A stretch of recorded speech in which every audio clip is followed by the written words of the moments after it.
Channel subscribe करा, smart बना, नोटिफिकेशनसाठी bell आयकॉनवर क्लिक करा.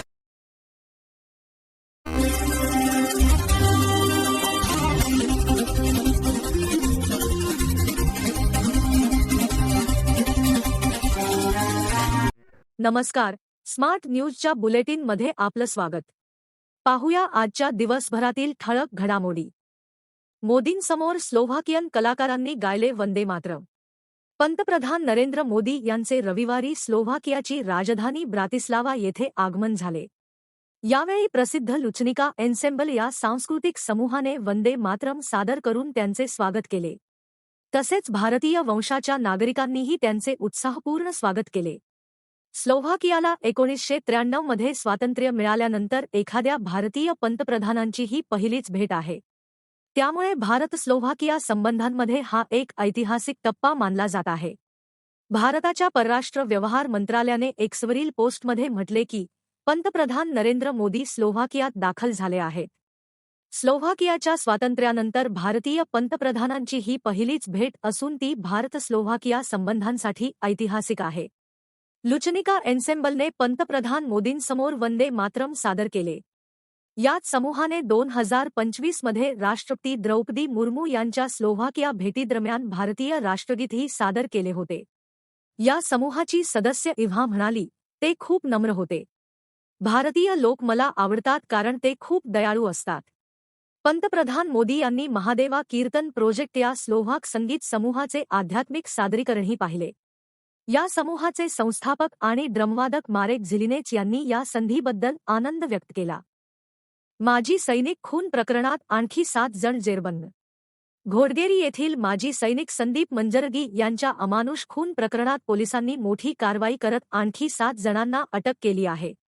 यामुळे या प्रकरणातील एकूण आरोपींची संख्या आता 9 वर पोहोचली आहे. या प्रकरणात यापूर्वी मयत संदीप मंजरगी यांची पत्नी सुमा मंजरगी आणि तिचा प्रियकर पुंडलिक यांना अटक करण्यात आली होती. विम्याच्या 2 कोटी रुपयांच्या रकमेवर डोळा ठेवून सुमाने प्रियकराच्या मदतीने पतीचा सलाईनमधून विष देऊन खून केल्याचा आरोप आहे. पोलीस चौकशीत सुमा आणि पुंडलिक यांनी खून प्रकरण दडपण्यासाठी मदत करणाऱ्यांची नावे उघड केल्यानंतर RMP doctor Basavaraj Bhasme, Belgaum police आयुक्तालयातील FDA Ashok गुजनाळ तसेच 2 एफएसएल अधिकाऱ्यांसह आणखी 7 जणांना अटक करण्यात आली. सर्व आरोपींना न्यायालयासमोर हजर केल्यानंतर त्यांची हिंदलगा मध्यवर्ती कारागृहात रवानगी करण्यात आली आहे. यमकनमर्डी पोलीस ठाण्यात दाखल असलेला हा गुन्हा आता पुढील तपासासाठी घटप्रभा पोलीस ठाण्याकडे वर्ग करण्यात आला आहे. येळूर महाराष्ट्र एकीकरण समितीची पुनर्रचना, अध्यक्षपदी वामन पाटील, कार्याध्यक्षपदी दुद्दाप्पा बागेवाडी. सीमाप्रश्नाच्या लढ्याला अधिक बळकटी देण्यासाठी येळूर महाराष्ट्र एकीकरण समितीच्या कार्यकारिणीची पुनर्रचना करण्यात आली असून अध्यक्षपदी वामन पाटील, कार्याध्यक्षपदी दुद्दाप्पा बागेवाडी आणि सेक्रेटरीपदी प्रकाश आष्टेकर यांची सर्वानुमते निवड करण्यात आली आहे. रविवारी झालेल्या बैठकीत हा निर्णय घेण्यात आला. संपूर्ण गावाच्या वतीने नव्या कार्यकारिणीला एकमुखी पाठिंबा देण्यात आला. बैठकीच्या अध्यक्षस्थानी वामन पाटील होते. प्रारंभी प्रकाश आष्टेकर यांनी बैठकीचा उद्देश स्पष्ट केला. मध्यवर्ती महाराष्ट्र एकीकरण समितीच्या वतीने आयोजित करण्यात येणाऱ्या मोर्चामध्ये मोठ्या संख्येने सहभागी होण्याचा निर्धार व्यक्त करण्यात आला. तसेच महाराष्ट्राचे मुख्यमंत्री देवेंद्र फडणवीस यांच्या निवासस्थानासमोर होणाऱ्या आंदोलनाबाबत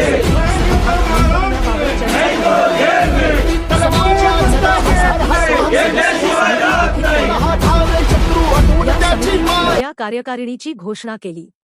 अध्यक्षपदी वामन पाटील, कार्याध्यक्षपदी दुद्दाप्पा बागेवाडी, उपाध्यक्षपदी राजू पावले व प्रदीप देसाई, सेक्रेटरी म्हणून प्रकाश आष्टेकर, उपसेक्रेटरी म्हणून बी.एन.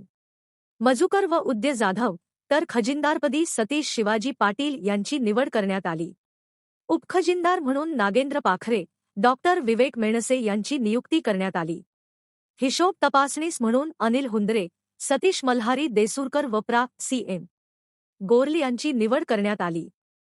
मराठी शाळांच्या कानडीकरणाविरोधात महाराष्ट्र एकीकरण समितीचे निवेदन.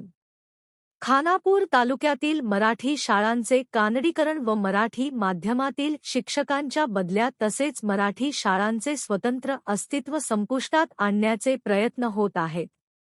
याविरोधात खानापूर तालुका महाराष्ट्र एकीकरण समितीने सोमवारी गट शिक्षणाधिकारी पी रामाप्पा यांना निवेदन सादर करून तीव्र निषेध व्यक्त केला. समितीचे अध्यक्ष गोपाळराव देसाई व सरचिटणीस आबासाहेब दळवी व इतर पदाधिकाऱ्यांच्या स्वाक्षरीने सादर करण्यात आलेल्या निवेदनात विविध मुद्दे मांडण्यात आले आहेत. खानापूर तालुका हा मराठी भाषिक बहुल भाग असूनही काही शासकीय निर्णय आणि प्रशासकीय हालचालींमुळे मराठी शाळांचे अस्तित्व धोक्यात येत असल्याची गंभीर चिंता व्यक्त करण्यात आली आहे. निवेदनानुसार विद्यार्थ्यांची संख्या कमी असल्याचे कारण पुढे करून लोंढा परिसरातील गवळीवाडा येथील मराठी शाळांचे कानडीकरण करण्याचा प्रयत्न सुरू आहे. तसेच मराठी माध्यमातील शिक्षकांच्या बदल्या करून त्या ठिकाणी कन्नड माध्यमाच्या शाळा सुरू करण्याचे प्रयत्न होत असल्याचा आरोप करण्यात आला आहे. याशिवाय कर्नाटक पब्लिक स्कूलच्या नावाखाली गुंजी येथील मराठी शाळेचे स्वतंत्र अस्तित्व संपविण्याचा प्रयत्न केला जात असल्याचेही निवेदनात नमूद करण्यात आले आहे. यावेळी माजी आमदार व समितीचे ज्येष्ठ नेते दिगंबर पाटील, कार्याध्यक्ष मुरलीधर पाटील, विलासराव बेळगावकर, प्रकाश चव्हाण, राजाराम देसाई, संजीव पाटील, धनंजय पाटील, पुंडलिक पाटील, दीपक देसाई, डी.एम. भोसले, राजाराम कुलम, कृष्णा कुंभार आदी उपस्थित होते. रहदारी पोलिसांकडून हेल्मेट जनजागृती सप्ताह. बेळगाव शहरातील वाढत्या रस्ते अपघातांना आळा घालण्यासाठी पोलिसांच्या वतीने विशेष हेल्मेट जनजागृती सप्ताह सुरू करण्यात आला आहे. दुचाकी स्वारांच्या सुरक्षेसाठी हेल्मेट वापरण्याचे कडक आवाहन या मोहिमेद्वारे करण्यात आले आहे. राणी चन्नम्मा चौकात उत्तर विभागाचे आयजीपी संदीप पाटील यांच्या हस्ते या सप्ताहाचा शुभारंभ करण्यात आला. याप्रसंगी शहर पोलीस आयुक्त भूषण बोरसे, जिल्हा पोलीस अधीक्षक के रामराजन आणि जिल्हा पंचायत मुख्य कार्यकारी अधिकारी राहुल शिंदे उपस्थित होते. यावेळी वाहनधारकांना माहिती पत्रकांचे वाटप करण्यात आले. यावेळी आयजीपी संदीप पाटील यांनी सांगितले की केवळ दंडात्मक कारवाई करून अपघात थांबणार नाहीत, तर नागरिकांनी स्वतःहून सुरक्षेचे नियम पाळणे गरजेचे आहे. शहर पोलीस आयुक्त भूषण बोरसे यांनी सांगितले की अपघातांचे प्रमाण कमी करण्यासाठी हा आठवडाभराचा उपक्रम राबवला जात आहे.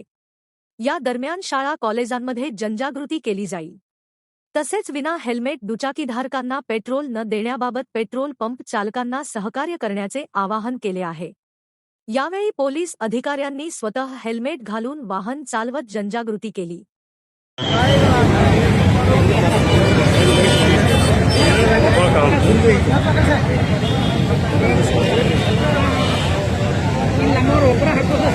ಇನ್ನ ಸ್ವಲ್ಪ ಕಳೆದು ಬರಲ್ಲ. ಹಾ ಭಾಳ ಬೇಡ. ಹಾ ಈ ಕಡೆ correct.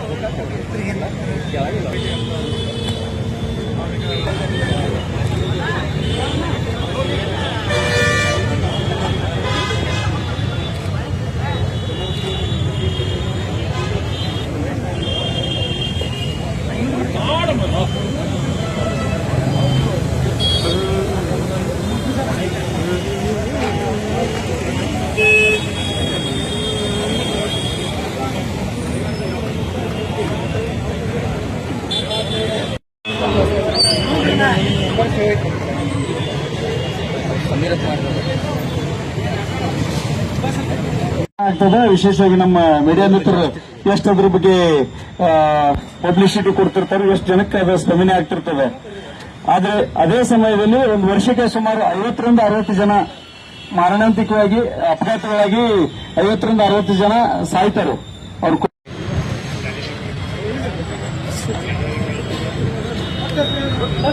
Sir side sir 1 minute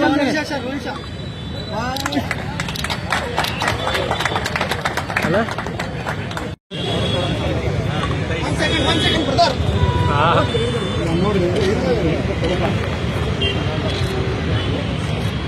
okay.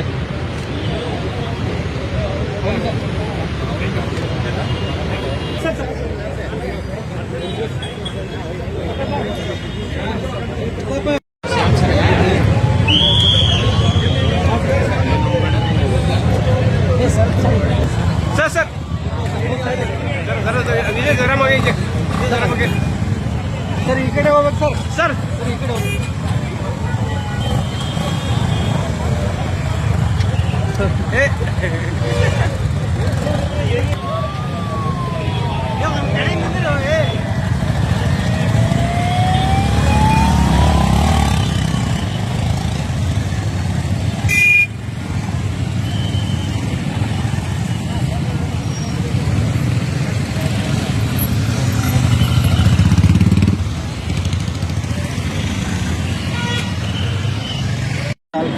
ಮಾಡಬೇಕೆಂದು ನಾನು ವಿನಂತಿಸ್ಕೊಳ್ತಾ ಇದ್ದೀನಿ. याचबरोबर स्मार्ट न्यूज मराठीचे आजचे बुलेटिन इथेच संपले. धन्यवाद.